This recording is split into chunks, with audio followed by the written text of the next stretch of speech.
What is going on, guys? Robo here with another Clash of Clans video, and today we're going to be showing you guys this new first perfect war that we had over at CLASHaHOLIKZ. So as you can see, I'm scrolling through the bases. All the bases are 3-starred except for one, and that one is actually going to be attempted to be done by me.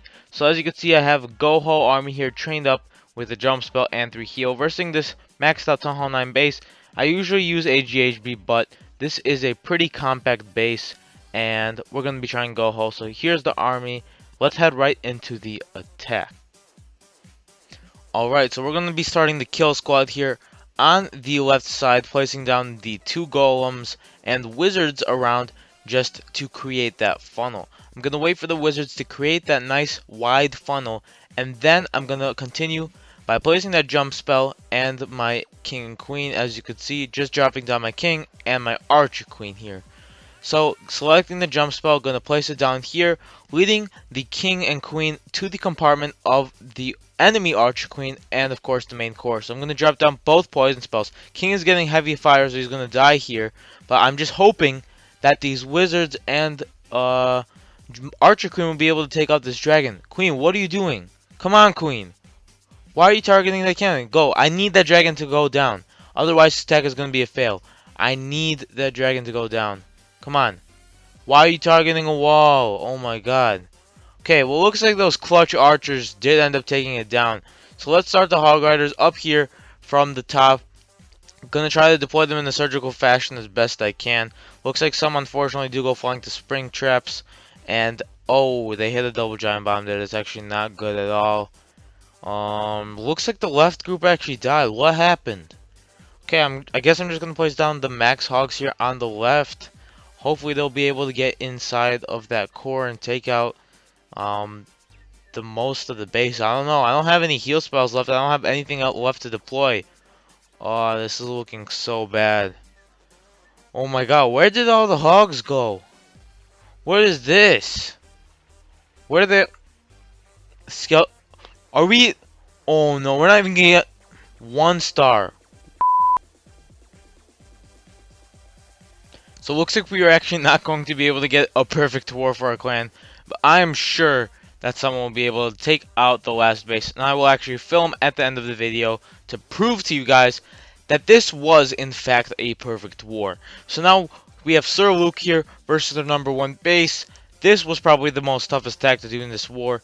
But Sir Luke being a boss, probably not that tough for him, considering that this guy did have single Inferno Towers. But still, an extremely tough base to attack. Basically has maxed out defenses except for arch towers, cannons, and walls. But walls aren't that big of an issue. So he's going to lure out the clan castle here. And notice how he had those giants in front instead of that queen. Because if you guys did not know, fun fact about Clash of Clans, I didn't know this until recently. Healers actually do twice as much healing power to troops than they do to heroes. So whenever you see a certain amount of point defenses targeting a archer queen with 4 healers on her and she starts declining in health, that may not necessarily be true for a giant, because healers will do twice as much healing power towards him, so he could stay alive with much more defenses targeting him. So he's coming here with the miners and Grand Warden. When they trigger giant bombs and come close to the Eagle and Inferno Tower, it's going to activate the Eternal Tomb, make those miners invincible to everything. So now he still has 2 heal spells left, and only major threat here are the Wizard Towers, X-Bows, and that's pretty much it. And of course any giant bombs that could be working inside of the rest of the base. So healers are still alive. Surprisingly, even after the update, they're still a very good troop. Very effective to use. So as you can see, they are going to trigger some giant bombs, but no big deal. So only about 5 point defense left. So pretty much plenty of miners left. If you did not notice, lots of them actually survived the entire attack. So just going to speed it up here pretty soon. Or maybe not. And then we will head on to our next attack. Great job to Sir Luke. Keep it up. I don't know. I tried using miners and I just suck with them. I've seen other people do pretty good stuff with them though, but I don't know. I'm sticking to my Valkyries. I cannot use miners to save my life. So great job to Sir Luke once again. So alright. Second attack we're going to be watching is number 7 being taken out by Sir Let's Drink. So he is versing this strange layout of a Town Hall 9 base. So it is a maxed Town Hall 9 defense wise except for an air defense and air sweepers I believe.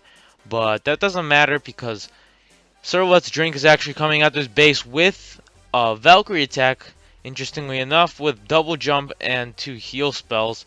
So he's going to come here at the bottom right with 2 golems and wizards. So now the Valk's just moving through, going to place a jump spell for them down there. And hopefully this Archer Queen will actually be able to take out this dragon. As you can see, dragon is down. And now he has a second jump spell, sort of in the middle of the base. Well, a little bit higher than the middle. But that jump spell, for the most part, is actually going to be ending up being useless because no troops really take its path. So, I mean, those Valkyries do actually take that jump spell, but the remainder of the troops at the bottom aren't really going to make much use out of it. And as you can see, that X-Bone Wizard Tower did actually stay alive, which was quite unfortunate.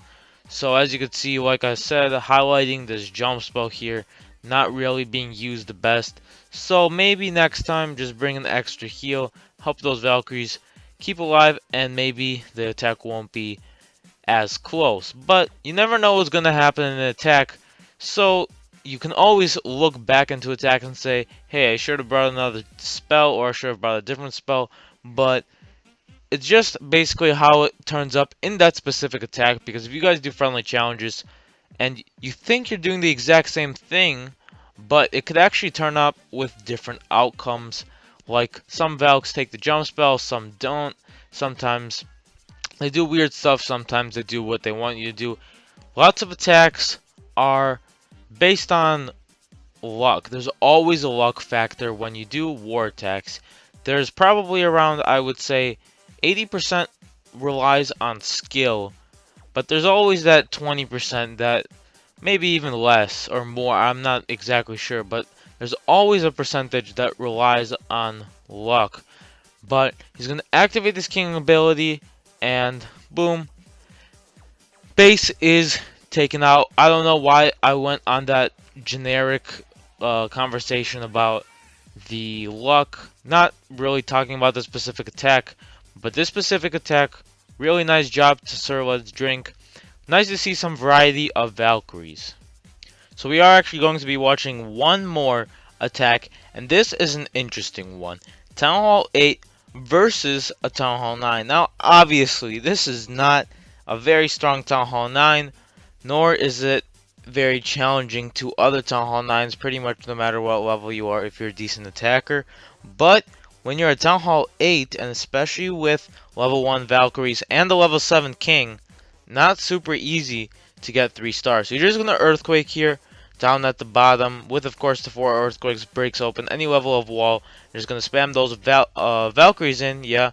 And interestingly enough, has P.E.K.K.A.s as well. So those wizards are actually going to take out the dragon. And with that rage spell, those Valks are just going to completely demolish that core within seconds. That was so quick. If you take a look at the time, only around 50 seconds left and just got to the 2-star. So those wizards actually helped out a lot. If you can keep those wizards to do damage in the background and have other troops defend them, pretty much set for success. So as you can see, I don't even know what happened. It seems like you blink and then the whole base is done. So just as cleanup troops left, and plenty of troops actually, not like it was a close attack or anything, lots of troops, hasn't even activated the king ability, and he's pretty much at full health. So he has some weird buildings scattered around the base, but it's going to be no problem as there are lots of troops left to take out these last corner buildings, and it's going to end up being 3 stars. Really nice job to Luigi here over at CLASHaHOLIKZ. Keep it up. We have done it, guys. Our first perfect war over at CLASHaHOLIKZ versus a legit clan. So, Unfortunately, I actually missed the attack that I want to show you guys live of the last base being taken out. But there's always replays. So we have Sir Pokestar here stepping up and taking out their number 6 for 3 stars. So he's going to be using a different approach here. Still using AGHB like this base was attacked before.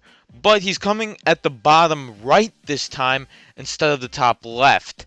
Now, this is a new approach because everyone that had attacked this base before actually came from the top left, because the Archer Queen is more, how do you say it, lureable from the left side, obviously.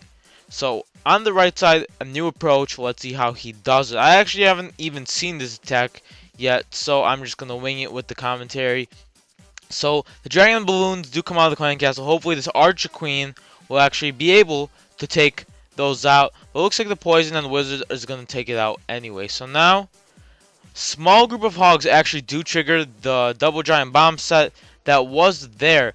But the key part of this was that the bowlers had actually gone inside. It actually works out very nicely here as the giants distract for the bowlers and hogs, while the healers, all of them actually switch to the queen up here, basically creating a miniature queen walk. Well, pretty much a full-sized queen walk, but it actually ends up being at the end instead of the beginning. So worked out really nicely here. Awesome job to Sir Pokestar. You will be forever known as the guy that officially made the first perfect war over at CLASHaHOLIKZ. Great job, man. Keep up the really nice attacks, and I like how you decide to take a new approach at it, and sometimes what is you think would be the least likely to work out because the queen was on the opposite side actually turned out being a better 3-star than anyone else had done. So great job. Still even has the queen ability to be deployed. I mean, just plenty of troops left. Well, not really, but I mean the queen is still at full health, and there are a couple healers on her, so I'll consider this overpowered. And great job, Sir Pokestar. Domination of that base. Keep it up. So, Village Rejects, sorry to bully you guys, but that's the way things roll. But you guys will always be remembered as the clan that got first perfect ward by CLASHaHOLIKZ. So you guys are special.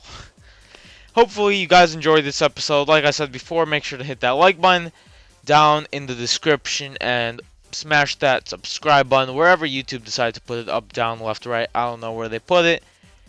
Hopefully you guys enjoyed this episode, and as always, thanks for watching.